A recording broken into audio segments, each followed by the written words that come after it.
Hello friend, welcome to our channel study Adda. तो आज से हम लोग इस चैनल पे 67वीं बीपीएससी से रिलेटेड प्रैक्टिस सेट को पूरा करेंगे। जो हमारा पहला प्रैक्टिस सेट होगा वह द प्लेटफॉर्म पब्लिकेशन का प्रैक्टिस सेट होगा और यह इस वीडियो का फर्स्ट पार्ट है। तो चलिए स्टार्ट करते हैं आज के इस वीडियो का फर्स्ट क्वेश्चन। आज का पहला क्वेश्चन है, निम्न में से किस राज्य ने लेमरू एलिफेंट रिजर्व स्थापित करने की घोषणा की है? तो यह स्थापित करने की घोषणा की है छत्तीसगढ़ ने। इसका राइट आंसर होगा ऑप्शन सी, छत्तीसगढ़। यहाँ बात हो रही है लेमरू एलिफेंट रिजर्व की, जो कि छत्तीसगढ़ में स्थापित करने की इसकी घोषणा की गई है। इसका उद्देश्य है छत्तीसगढ़ के 9 जिलों में तबाही मचाने वाले 226 हाथियों को इस लेमरू एलिफेंट रिजर्व में शिफ्ट करना। सेकेंड क्वेश्चन है, भारत का नया नियंत्रक और महालेखा परीक्षक हाल ही में किसे नियुक्त किया गया है? तो इसका राइट आंसर होगा ऑप्शन बी, गिरीश चंद्र मुर्मू को। यह भारत के नए नियंत्रक और महालेखा परीक्षक बने हैं। इससे पहले यह जम्मू कश्मीर के उपराज्यपाल थे और यह भारत के 14वें नियंत्रक और महालेखा परीक्षक बने हैं। अगला क्वेश्चन है, यूडीआईडी कार्ड निम्नलिखित में से किससे संबंधित है? तो इसका राइट आंसर होगा ऑप्शन डी, दिव्यांगजनों से। यह कार्ड दिव्यांगजनों से संबंधित है। नेक्स्ट क्वेश्चन है, अचीवर्स कप किस खेल से संबंधित है? तो इसका राइट आंसर होगा ऑप्शन बी, गोल्फ से। यह कप गोल्फ से संबंधित है। इसके अलावा राइडर कप, सोलिम कप और वाकर कप भी गोल्फ से संबंधित है। अगला क्वेश्चन है, बिहार राज्य में शुरू किया गया पीपीआर रोग नियंत्रक कार्यक्रम 2021 किस पशु से संबंधित है? यानी कि यह कार्यक्रम किस पशु के लिए शुरू किया गया था? तो इसका राइट आंसर होगा ऑप्शन सी, बकरी और भेड़ के लिए। अगला क्वेश्चन है, किस राज्य ने वीलाचेरी में बने प्रसिद्ध मिट्टी के खिलौनों के लिए भौगोलिक संकेत यानी कि जीआई टैग प्रदान किया गया है? तो यह प्रदान किया गया है तमिलनाडु में, तमिलनाडु के वीलाचेरी में बने प्रसिद्ध मिट्टी के खिलौनों के लिए।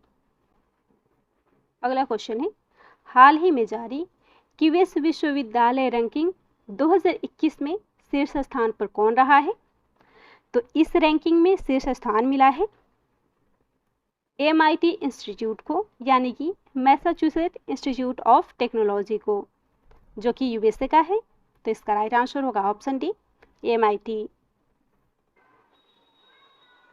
अगला क्वेश्चन है, बिहार में कृषि का स्वरूप क्या है? तो बिहार में कृषि का स्वरूप जीवनदायी है। इसका राइट आंसर होगा ऑप्शन ए, जीवनदायी। बिहार में कृषि जीविकोपार्जन का एकमात्र साधन है और यहाँ 79,346 लाख हेक्टेयर कृषि योग्य भूमि है। अगला क्वेश्चन है, बिहार सोशलिस्ट पार्टी का गठन कब हुआ था? तो इसका गठन हुआ था वर्ष 1931 में। इसका राइट आंसर होगा ऑप्शन ए, 1931। वहीं बात करें कांग्रेस सोशलिस्ट पार्टी की, तो इसका गठन हुआ था 1934 में। बिहार सोशलिस्ट पार्टी की स्थापना 1931 में गंगा शरण सिन्हा, रामवृक्ष बेनीपुरी, रामानंद मिश्रा इत्यादि के द्वारा की गई थी।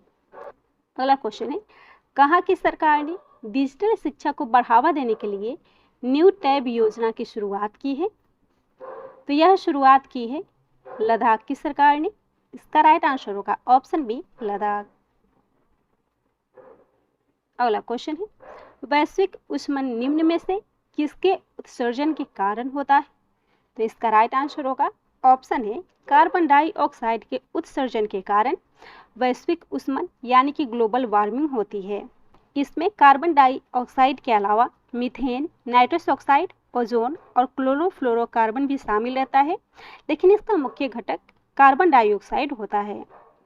नेक्स्ट क्वेश्चन है, किस देश की अंतरिक्ष एजेंसी ने फेंगियोन 4B नाम से एक उपग्रह को लॉन्च किया है?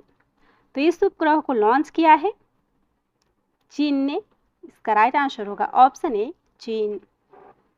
अगला क्वेश्चन है, भारतवर्ष का प्रथम राष्ट्रीय उद्यान कौन सा है?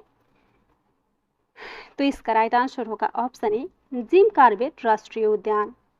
इसका हाल ही में नाम बदलकर रामगंगा राष्ट्रीय उद्यान कर दिया गया है, जो कि उत्तराखंड में स्थित है, और इसका पुराना नाम हैली नेशनल पार्क था, जो कि उत्तराखंड में है, और इसकी स्थापना 1936 में की गई थी।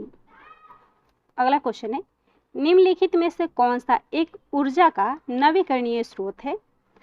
तो इसका राइट आंसर होगा ऑप्शन ई, यानी कि सौर ऊर्जा और पवन ऊर्जा नवीकरणीय ऊर्जा का सबसे बड़ा स्रोत है।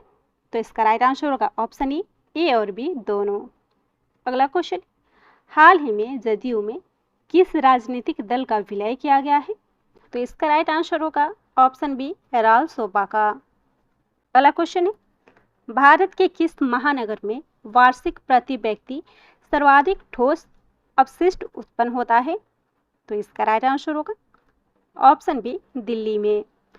भारत में वार्षिक प्रति व्यक्ति सर्वाधिक ठोस अपशिष्ट उत्पन्न करने वाला महानगर दिल्ली है। फिक्की के द्वारा कराए गए एक सर्वेक्षण के अनुसार दिल्ली प्रतिदिन लगभग 7000 मीट्रिक टन ठोस अपशिष्ट उत्पन्न करता है। अगला क्वेश्चन है, निम्न में से कौन सी वस्तु जीवाणुओं से नष्ट नहीं होती है? तो इसका राइट आंसर होगा ऑप्शन है प्लास्टिक। प्लास्टिक के कचरे को जलाने से ऐसी विषैली गैसें निकलती है जो फेफड़ों के कैंसर का कारण बनती है। अगला क्वेश्चन है, भोपाल गैस त्रासदी की घटना कब हुई थी? तो यह हुई थी 3 दिसंबर 1984 को। तो इसका राइट आंसर होगा ऑप्शन ई, क्योंकि 3 दिसंबर 1984 किसी भी ऑप्शन में नहीं है, तो इसका राइट आंसर होगा ऑप्शन ई। नेक्स्ट क्वेश्चन है, बिहार में ऑपरेशन चाणक्य क्यों शुरू किया गया था? तो यह शुरू हुआ था बाजार में दैनिक आवश्यक वस्तुओं में मिलावट को समाप्त करने के लिए। इसका राइट आंसर होगा ऑप्शन बी। अगला क्वेश्चन है, बहुत सी कारों के इंजन की अपशिष्ट गैसों को उत्प्रेरकी परिवर्तक कार्बन डाइऑक्साइड, नाइट्रोजन तथा पानी में परिवर्तित कर देते हैं। यह उत्प्रेरक किससे बना होता है? तो इसका राइट आंसर होगा ऑप्शन सी, प्लेटिनम तथा रोडियम से। अगला क्वेश्चन है, 1232 किमी द लॉन्ग जर्नी होम नाम से पुस्तक लॉन्च हुई है। इस पुस्तक को किसने लिखा है? तो यह पुस्तक लिखा है विनोद कापरी ने। इसका राइट आंसर होगा ऑप्शन बी, विनोद कापरी। अगला क्वेश्चन है, तंजौर चित्रकारी किस पर की गई है? तो यह चित्रकारी की गई है ठोस लकड़ी के टुकड़ों पर। तो इसका राइट आंसर होगा ऑप्शन बी, ठोस लकड़ी के टुकड़ों पर। अगला क्वेश्चन है, माजुली द्वीप जो दुनिया का सबसे बड़ा नदी द्वीप है, यह कहाँ स्थित है? तो यह नदी द्वीप असम में स्थित है, जो कि असम के ब्रह्मपुत्र नदी के मध्य में बसा हुआ एक बहुत बड़ा नदी द्वीप है। अगला क्वेश्चन है, नई शिक्षा नीति 2020 किस समिति की सिफारिश पर लागू की गई है? तो यह इसका राइट आंसर होगा ऑप्शन सी, के कस्तूरी रंगन समिति। अगला क्वेश्चन है, रॉबर्ट क्लाइव के द्वारा निम्नलिखित में से किस भारतीय को बिहार का नायब दीवान नियुक्त किया गया था? इसका राइट आंसर होगा ऑप्शन डी, राजा सिताब राय। इसके साथ ही रॉबर्ट क्लाइव ने बंगाल में उप दीवान मोहम्मद रजा को बनाया था और बिहार का नायब दीवान राजा सिताब राय को नियुक्त किया था। अगला क्वेश्चन है, निम्नलिखित में से कौन सा भाग मांगजन्य मुद्रास्फीति का कारण है? तो इसका राइट आंसर होगा ऑप्शन डी, उत्पादन में कमी। उत्पादन में कमी मांगजन्य मुद्रास्फीति का एक बहुत बड़ा कारण है। अगला क्वेश्चन है, वेदों की ओर लौट चलो का नारा किसने दिया था? तो यह नारा दिया था दयानंद सरस्वती ने। इसका राइट आंसर होगा ऑप्शन डी, दयानंद सरस्वती। स्वामी दयानंद सरस्वती ने 1875 ईस्वी में आर्य समाज की स्थापना की थी और इन्हीं के द्वारा वेदों की ओर लौट चलो का नारा दिया गया था। अगला क्वेश्चन है, अखिल भारतीय किसान सभा के पहले सत्र की अध्यक्षता किसने की थी? तो इसकी अध्यक्षता की थी स्वामी सहजानंद ने और इसका प्रथम बैठक 1936 ईस्वी में लखनऊ में की गई थी और इसकी अध्यक्षता स्वामी सहजानंद सरस्वती ने की थी।